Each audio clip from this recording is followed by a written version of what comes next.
You have problems with anxiety. Oh, yeah. I also have suffered from that, but I'm curious, have you found something that's helped you? How long have you been suffering from anxiety? Longer in hindsight than I thought. When I was in high school, sophomore year, I was in and out of the hospital with stomach problems, thinking that I just I did drank barium, thinking I'm having all this must have holes in my intestines, and I was just nervous, shitting my pants every day. That's funny. I find it interesting that you weren't aware that it was anxiety you were feeling. Well, it was so constant that I didn't think it could have been. It was every day. Which actually probably should have pointed to anxiety, but and then it really, when I was 23, I had my first panic attack on stage, and that was like, oh shit. How did the show continue? It continued. I've had you pushed through it. Yeah, I've had about 10 on stage, and shit. What happens in that moment? Do you become very self-aware? Tunnel vision, tunnel vision, and then numb body, and then just a total out of body feeling. And what's so weird about it is that it's happening within the structure of a show that is written about that. but to the word, you know what I mean? So it's I can't even go, oh, I'm feeling it. I have to say, so it ends up I'm in Groundhog's Day, and I have a script that I have to keep to. So I have this inner monologue freaking out, and then I'm having to perform. But you found that you're able to still perform the script while having a somewhat out of body experience. Yeah, I was. Sounds crazy. But it was like I'd be a little out of breath. So I'd be the entire show for 20 minutes would be existing on the inhale kind of. It definitely wasn't my best work. Do you remember? For me, my anxiety. I think I was diagnosed with generalized anxiety disorder. And I had a very specific moment of almost breaking, a breaking point where it just came out of nowhere. Did you have a moment like that? It was, it's actually, I had a panic attack in Providence, Rhode Island, which is funny because I've told people that went to the show have heard this now. I don't think my parents were there and couldn't tell it was happening. Providence, Rhode Island. It was a theater, 3,000 people. Had a panic attack. It was really bad.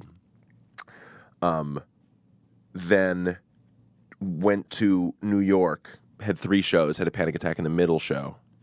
Went to see The Martian the next day and got very, very angry because it wasn't about anxiety, and I didn't know. It felt so perfect for my life. How is a story about a guy alone on Mars, locked in it? It felt so true to me, and then it was just about how he's a good botanist or something. Right. But the movie's probably chill. I was just in a bad place. And then I had a panic attack on the train to D.C. The next day. Which was another show. And I had this was the first week of a tour that was 45 shows in 50 days. And that was when I was there's something going on here. Yeah, this is bad and I can never do this again. That was the worst time of I've had a pretty fortunate life. That was definitely one of the hardest, stretches of my life. And how did you kind of get through it? I mean, did you find at the time, was it for me, it was almost unbearable. I couldn't even live. I was completely debilitated for 6 months, I would say. Try meditation. I would meditate before show. The problem is there's just a show every night, and there was very surreal comical things where I'd be Googling how to deal with stage fright, before a show in front of 3,000 people. And the answers would be don't worry, if you're doing this in front of your class or at town hall, people don't really care about what you're saying. Not and I'm nope, there's 3,000 people that have paid $40 and have waited, they do care. Yeah.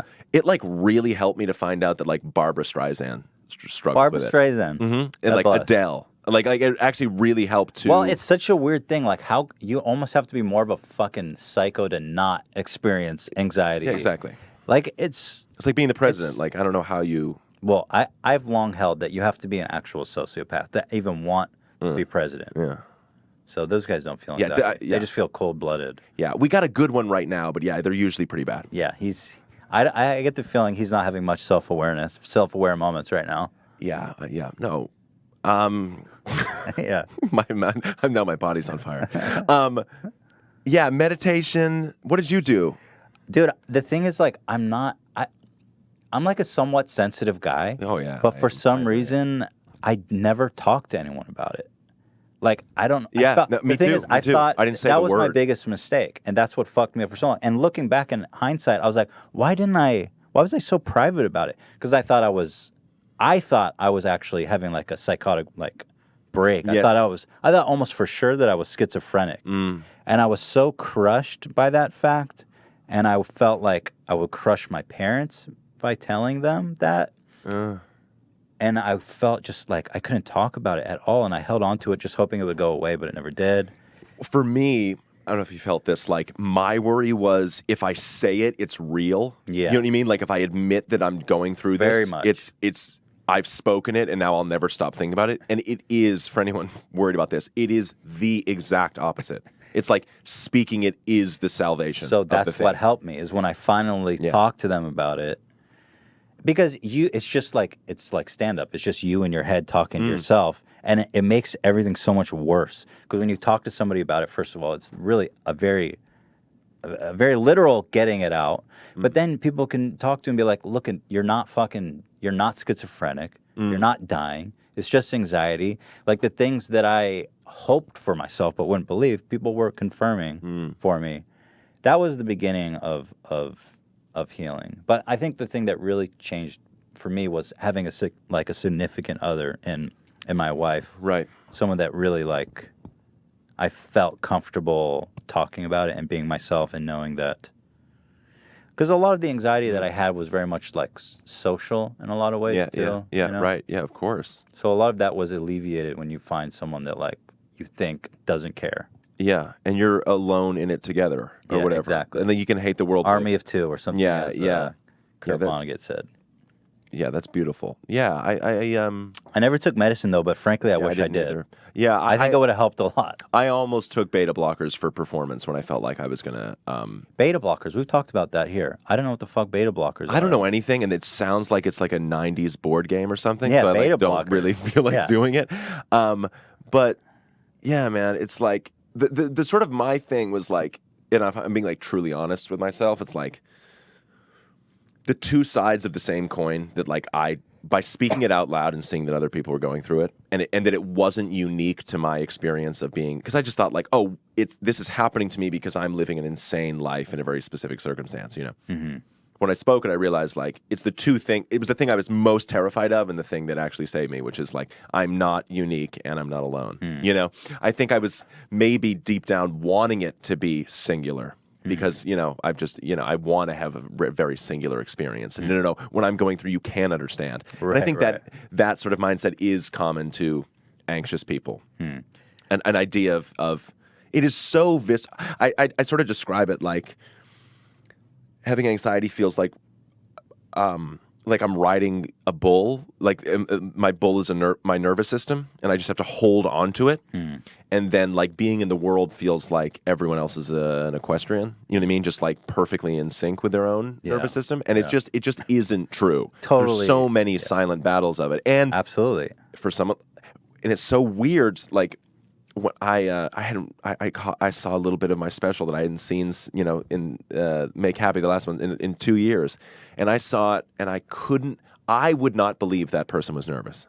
Yeah. You know what I mean? I totally. wouldn't believe. I would think like, oh, he's talking about anxiety to just, you know, because he thinks it's like but like he's not nervous. Yeah. And I frankly didn't know that it was such a battle for you. After the first show, I sobbed backstage. Wow. because like, I mean, I slept 2 hours the night before. I was shaking like, it was rough. It was. It's incredible that like now. even through that you can still do shit. Because like thinking back on myself, I wasn't famous at the time when I was having my worst anxiety. I mean, I still suffer from it a lot. But like back in the day, I was so like even just talking to someone was almost like a real battle for me. Yeah. Going on a date was like the fucking. Like, very much like what the movie it describes is like these mundane, ordinary things can sometimes be the bravest thing you can do, right? Exactly. And that's what the movie was trying to do is like portray. And it did very much. And like, it works for 13. I appreciate it. And it's like 13-year-old, life for a 13-year-old or someone with social anxiety. Tiny moments feel like life and death. And it's so important to overcome it and just say, you know what, I still have to do this. And I feel like that is really what makes you overcome it. Yes, and like I just think movies tend to push situations into drama and confrontation that needs to justify it. Yeah.